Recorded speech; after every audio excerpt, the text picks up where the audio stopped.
నిలువరమైన పట్టణము మనకిక్కడ లేదు.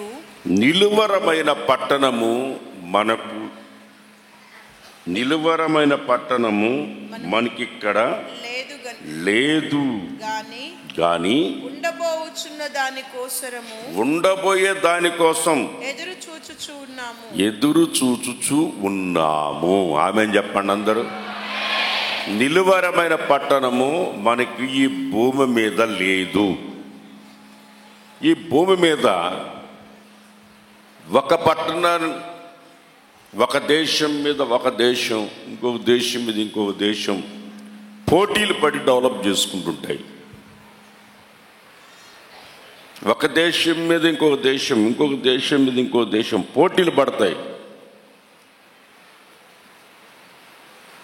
ప్రపంచంలోనే మా దేశమే ఉన్నతమైన స్థితిలో ఉందని వాళ్ళు ఒక్కొక్కరు దేశాలు పొగిడేటట్లుగా చేసుకుంటారు, డెవలప్ చేసుకుంటారు. ఈ భూమి మీద మనం కొన్ని దేశాలు చూస్తే చాలా అందమైన దేశాలు ఉన్నాయి. అక్కడికి వెళ్తే మళ్ళీ తిరిగి రాం, అక్కడే ఉండిపోవాలనిపిస్తుంది. కొన్ని దేశాలకు వెళితే తల ఎత్తి చూడాలి పట్టణాలు, ఆ బిల్డింగ్లు.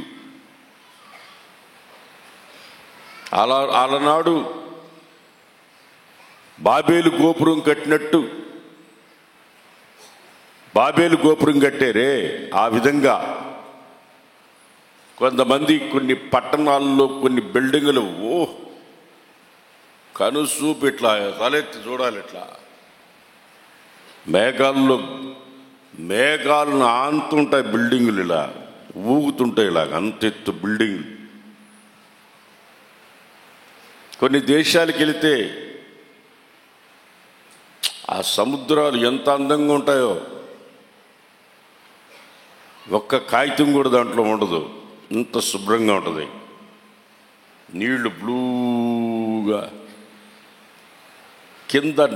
కింద ఇసుక పైకి కనబడుతుంటుంది, అంత చక్కగా ఉంటాయి. కొన్ని దేశాలకు వెళితే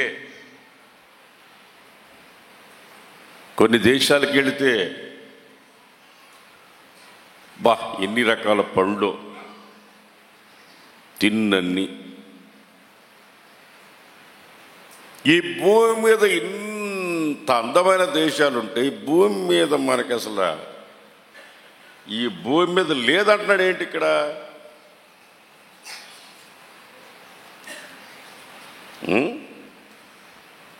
నిలవరమైన పట్టణం మనకు ఈ భూమి మీద లేనే లేదంటున్నాడు. కొన్ని దేశాలు అందంగా ఉన్నా కొన్ని దేశాలు సముద్రంలో మునిగిపోయి కనబడకుండా పోయినాయి. కొన్ని దేశాలు యుద్ధాలు చేసుకొని పాడుదిబ్బలుగా తయారవుతున్నాయి.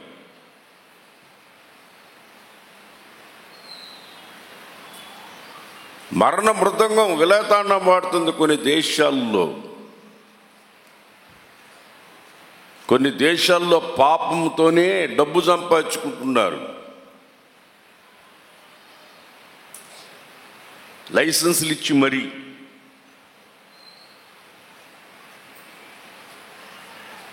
ఇన్ని రకాల సుమారు 200 పైగా దేశాలు ఉన్నాయి.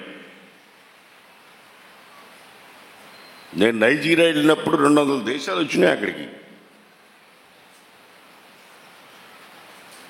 200 దేశాల నుంచి అక్కడికి వచ్చినారు మీటింగ్కి. ఇన్ని దేశాలు ఈ భూమి మీద ఉంటే ఇది మనకు నిలవరమైనది కాదు, మనకు సంబంధించింది కాదు, నిలవరమైన పట్టణము మనకిక్కడ లేదు అని ఖచ్చితంగా లేదు కానీ అన్నాడు. లేదు కానీ ఉండబోవు దానికోసం ఎదురు చూచుచూ ఉన్నాము. మనం వెళ్ళబోయే దేశం కోసం, మనం పోయి ఉండబోయే పట్టణం కోసం, మనం ఉండబోయే దేశం కోసం, మనం ఉండబోయే పట్టణం కోసం మనం ఎదురు చూస్తూ ఉన్నాము అని ఇక్కడ హెబ్రీ కర్త చాలా చక్కగా రాశాడు. ఈరోజు దేవుడు మనకు వాగ్దానం ఏం చేశాడు? గొప్ప సంగతులు, గూఢమైన సంగతులు దేవుడు మనకు తెలియజేస్తాను అని వాగ్దానం చేశాడు. ఇంకోసారి గట్టిగా చప్పట్లు కొట్టి దేవుని నామాన్ని మహిమపరచాలి. ఇదే గూఢమైన సంగతి ఏంటంటే, మనకి భూమి మీద నిలవరమైన పట్టణము లేదు.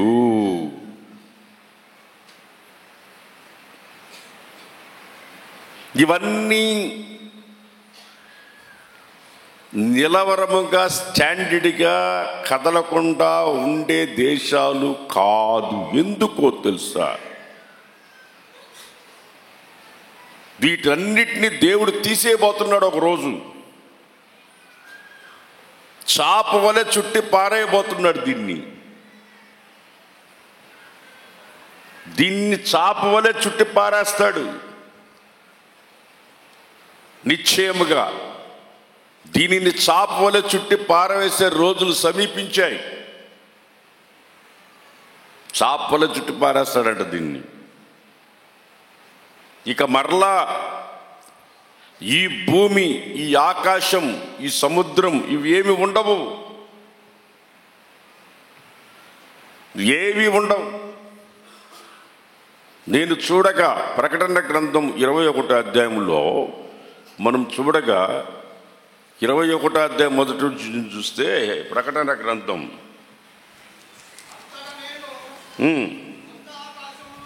నేను క్రొత్త ఆకాశాన్ని, క్రొత్త భూమిని చూచి తిని, మొదటి ఆకాశం, మొదట భూమి గతించిపోయింది, ఉండదది, సముద్రం లేదు. మరియు నేను నూతనమైన యెరూషలేము అనే ఒక పట్టణము, అలంకరింపబడిన పెళ్లి కుమార్తె వలె సిద్ధపడి పరలోకమందున్న దేవుని యొద్ద నుండి దిగి వచ్చుట చూచి తిని.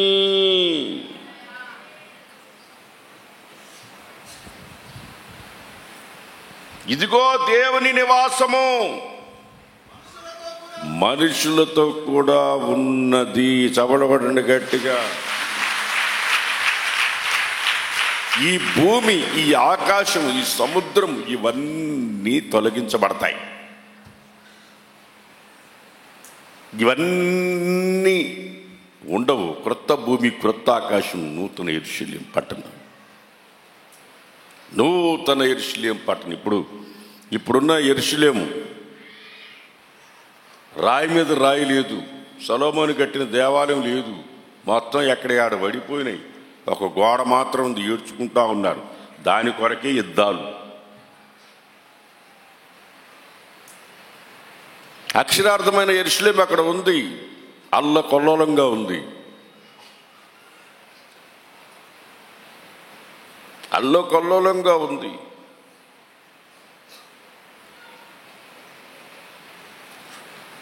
పై నుండి దిగి వచ్చే ఆ యెరూషలేము పట్టణంలోనికి మనం చేర్చబడాలంటే ఆత్మ సంబంధమైన ఈ యెరూషలేములు నువ్వు చేర్చబడాలి. ఆమేన్ చెప్పండి. అందరూ గట్టిగా చెప్పండి. ఇది ఆత్మ సంబంధమైన యెరూషలేము. ఇది ఆత్మ సంబంధమైన యెరూషలేము. ఈ ఆత్మ సంబంధమైన యెరూషలేములో నువ్వు పునాది వేసుకోవాలి, నువ్వు స్థిరపరచబడాలి. నీ జీవితాన్ని స్థిరపరచుకోవాలి. క్రీస్తు యేసే ముఖ్యమైన మూలరాయి అంటే అపోస్తుల ప్రవక్తలు వేసిన పునాది మీద నువ్వు చక్కగా అమర్చబడి నువ్వు దేవుని మందిరముగా నువ్వు కట్టబడి, ఆత్మ సంబంధమైన మందిరముగా నువ్వు కట్టబడి, ఒక నూతన మందిరముగా నువ్వు కట్టబడి, ఇక్కడ ఆత్మ సంబంధమైన మందిరముగా నువ్వు కట్టబడితే పర సంబంధమైన యెరూషలేమును నువ్వు చేర్చబడతావు.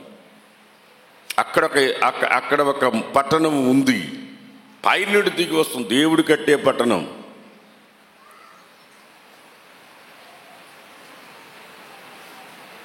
ఈ గొప్ప సంగతి నువ్వు తెలుసుకుని, నువ్వు ఈ గూఢమైన సంగతులను తెలుసుకుని దాని కొరకు నువ్వు సిద్ధపడాలి. దాని కొరకు నువ్వు సిద్ధపడాలి. అది ఆ పట్టణం, దేవుడు కట్టే పట్టణం. నువ్వు అక్కడ చేర్చబడాలంటే ఇక్కడ నువ్వు కట్టబడాలి. ఈ తల్లి సంఘమనే దేవుని సంఘములు యెరూషలేములో నువ్వు కట్టబడాలి. గలతీ పత్రిక 4వ అధ్యాయం, గలతీ పత్రిక 4వ అధ్యాయం 26వ వచనంలో యెరూషలేము గురించి ఏమి రాసిందంటే, అయితే పైనున్న యెరూషలేము స్వతంత్రంగా ఉన్నది, అది తల్లి. అదిగో అక్కడ పైన ఒక యెరూషలేము పట్టణం కట్టబడతా ఉంది.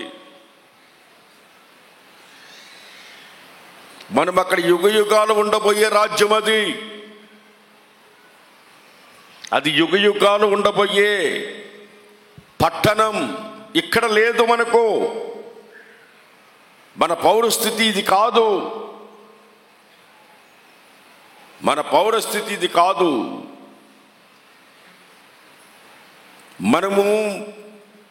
మనము పర సంబంధమైన వారం. అందుకనే అంటాడు, వాళ్ళు సంతోషిస్తూ ఉంటే దీనికి ఎందుకు సంతోషిస్తున్నారు? దెయ్యములు వెళ్ళగొట్టుతున్నారు, వెళ్ళిపోతున్న సంతోషిస్తున్నారు. కాదు, మీ పేర్లు ఆ జీవ గ్రంథంలో రాయబడున్నాయని సంతోషించండి అన్నాడు.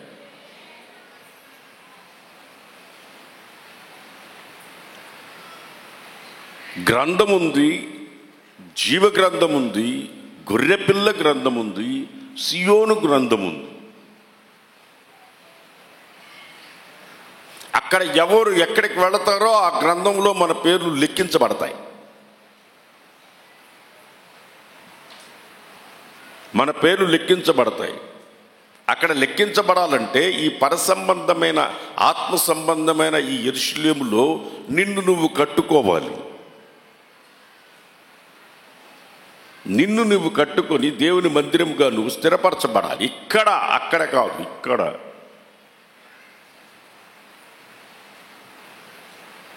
ఈ ఆత్మ సంబంధమైన యెరూషలేముగా నువ్వు ఇక్కడ కట్టబడితే పర సంబంధమైన యెరూషలేములో నువ్వు యుగ యుగాలు దేవుని ఉండే స్థలంలో నువ్వు వెళ్తావు. అక్కడికి వెళ్ళాలంటే నువ్వు పరిశుద్ధమైన జీవితం కలిగి ఉండాలి. నీ పునాది స్థిరంగా ఉండాలి. పునాది స్థిరంగా ఉండాలి. పునాది లేకపోతే పడిపోతావు. అందుకనే ఇద్దరు ఇల్లు కట్టారు. రెండు ఒకటేగా ఉన్నాయి చూడ్డానికి. వెళ్ళే వాళ్ళందరూ ఏమున్నాయిరా అంటున్నారు. ఒకడు ఇసుక మీద కట్టాడు, ఒకడు రాయి మీద కట్టాడు. వానొచ్చింది, వరదొచ్చింది, గాలి కొట్టింది, ఒకటి అడ్రస్ లేకుండా కొట్టుకొని పోయింది. ఎందుకు కొట్టుకొని వెళ్ళిందంటే అది ఇసుక మీద కట్టబడింది. రాయి మీద కట్టబడడం అంటే దేవుని మాట ప్రకారం నువ్వు జీవితాన్ని సరిదిద్దుకొని నువ్వు కట్టబడడం. మాట అనే పునాది మీద నువ్వు కట్టబడడం.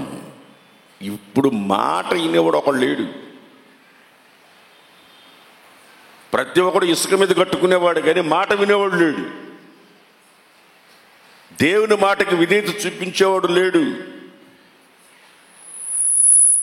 దేవుని మాటకి విధేయత చూపించేవాడు లేడు. విధేయత చూపిస్తే కట్టబడతావు, లేకపోతే కుట్టుకొని పోతావు. చూడడానికి బాగానే ఉంటుంది, కటౌట్ బాగానే ఉంటుంది. ఇల్లులు రెండు ఒకటే ఉన్నాయి చూడడానికి. అటు పోయేటప్పుడు ఏం కట్టారు, అన్నదమ్ములు భలే కట్టుకున్నారు అని వెళ్తున్నారు. అడ్రస్ లేకుండా పోయింది ఒకటి. ఎందుకంటే దానికి పునాది లేదు. నీ జీవితానికి ఆ పునాదులు కలిగిన పట్టణంగా నువ్వు కట్టబడాలంటే ఆ పునాది కలిగిన పట్టణం 12 పునాదులు దానికి ఉన్నాయి.